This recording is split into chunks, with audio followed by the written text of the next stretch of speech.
Ингушские защитники правопорядка скоро отметят юбилей создания ведомства. Они всегда находятся на передовой в борьбе с преступностью, подвергают свою жизнь огромному риску, как это и было 22 июня 2004 года. Тогда республика подверглась нападению бандитов.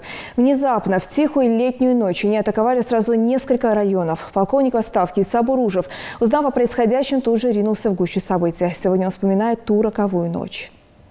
В тот вечер полковник Иса Буружев после дежурства вернулся домой, не подозревая о том, что происходит в Назрани. Как вспоминает Иса, он стоял у ворот и разговаривал со своим сыном, который тоже работал в полиции. В тот момент к ним подошел сосед и сообщил о нападении боевиков. Сначала Иса не поверил, но не смог остаться в стороне и позвонил своему товарищу. И этот звонок развеял все сомнения. И тогда, немедленно, ни секунды, он вместе со своим сыном выехал в Назрань. К этому времени уже Карбулаки после захватить Тяханер.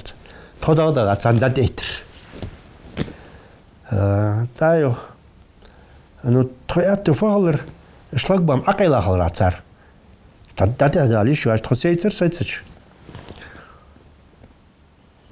Хамдацер движение хам тишнайер.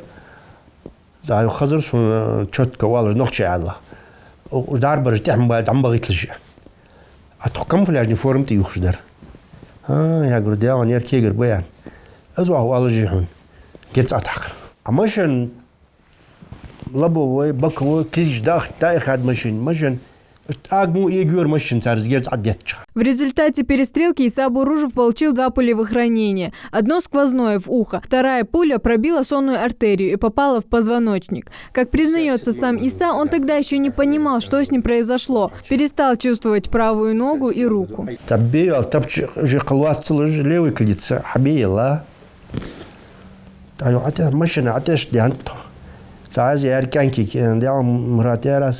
Суран твой щитцар озер дадох дацвецар давай адагояр дацу яри сомуштвот яр хагота судинет баляхч ханах бил бисаа давай лаз одлва шачки уздадет две огвац адинин разготла. Несмотря на такое серьезное ранение, Иса оставался в сознании, что говорит о силе духа этого человека. После прекращения перестрелки они с сыном сели в покореженную машину. На удивление, она завелась. Как только автомобиль тронулся, Иса потерял сознание. Боевики продолжали стрелять вслед из гранатомета, и в машине с горящим колесом они доехали до больницы, где ему оказали первую помощь. Врачи констатировали, что после такого ранения шансов у него практически нет. Но Иса и в этом сражении за жизнь выстоял до последнего. И после долгого лечения и нескольких операций сегодня живет нормальной жизнью. Он был сидячим больным. За эти 9 лет от него ничего плохого не видели.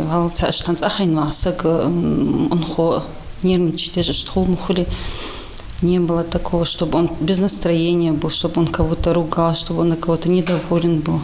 Тогда, в 2004-м, в неравном бою с агрессорами, Иса, как и его коллеги, братья по оружию, проявили себя как настоящие герои. Прошло 14 лет. Время, безусловно, оставило рубцы на сердце, как самих участников тех событий, так и их родных. Но жизнь продолжается. Иса общается с друзьями, проявляет активную гражданскую позицию. Лидер по натуре и сейчас продолжает приковывать к себе внимание близких. Отдел по численности Юахтяцер. И если какие-то мероприятия, надо было участвовать в них всем. И мы все участвовали. В этом плане и тут помогал опыт Исы, где, что, как сделать правильно. То есть везде нужен опыт. А этого у Исы было достаточно. Поделиться со всеми, в том числе и с молодыми сотрудниками. Так, обратиться. Иса Буружев своей службой, не щадя здоровья, заработал многочисленные награды, среди которых медаль за отвагу, за выслугу лет и добросовестный труд. Каждый из этих символов доблести напоминает полковнику в отставке о том, что все в его жизни не зря. Теперь он по-особому ценит каждую минуту, проведенную в спокойствии со своими родными и близкими. Хэди Бекбузарова, Тимур Карахоев, Новости 24.